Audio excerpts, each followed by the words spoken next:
SDM ज्योति मौर्य। दोस्तों अभी आप देख रहे हैं किस तरह से ज्योति मौर्य ने अपने पति के साथ करतूत की और जिस प्रकार से उसके हस्बैंड ने अब रात दिन मेहनत करके अपने पत्नी के सपने को पूरा करने के लिए आखिर जब दोनों में शादी हुई तो कितना प्यार रहा होगा दोनों में।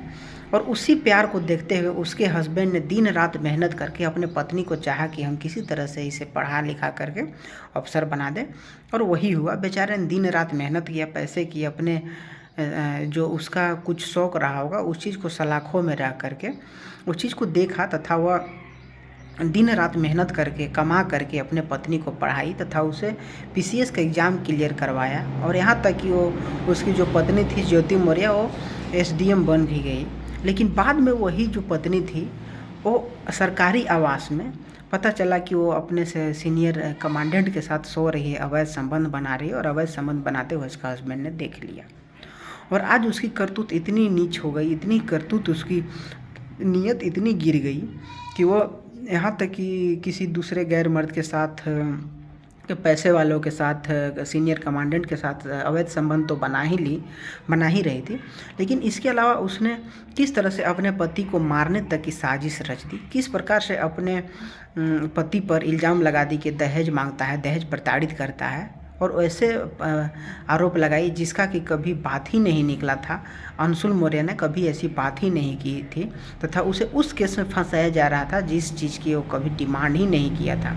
तो सोचिए कि ऐसी यदि स्थिति रही लड़कियों की, और इस चीज़ को देखते हुए आज जैसा रवैया अपनाया गया ज्योति मौर्य के द्वारा, तो भारत के बहुत सारे ऐसे तमाम लड़कियों का जो ज़िंदगी था वो बर्बाद कर दी तथा बहुत सारे ऐसे लोगों का सोच अब बदल जाएगा कि जो लड़कियां मायके में जा कर के शादी के बाद ही पढ़ना चाहती है और कुछ करना चाहती है, तो उन लोगों के लिए जिनके कानों में यह न्यूज़ जाएगी उन लोगों के लिए हमेशा के लिए ज्योति मौर्य ने रास्ता बंद कर दी।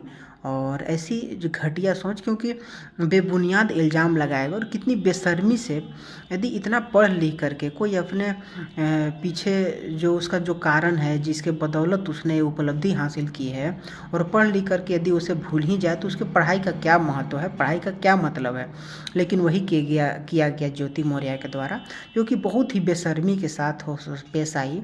तथा यहाँ तक कि सबसे घटिया बात है कि उससे बाल बच्चे थे उसके, फिर कितना प्यार रहा होगा उन दोनों के बीच जब शादी हुई होगी। लेकिन इस चीज़ को सारे के सारे चीज़ों को तखाने में रह करके कोई भी एक शब्द भी, एक पॉइंट भी नहीं सोची होगी कि आखिर हम अपने हस्बैंड के साथ क्या कर रहे हैं।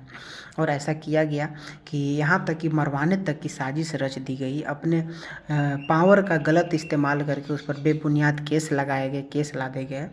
तो ये सब यदि पढ़ाई के साथ साथ यदि ऐसे लोगों की नीयत बदल जाएगी तो पढ़ाई करने से कोई फ़ायदा नहीं है। इतना पाने से इसका कोई मतलब नहीं रह जाता है इसका।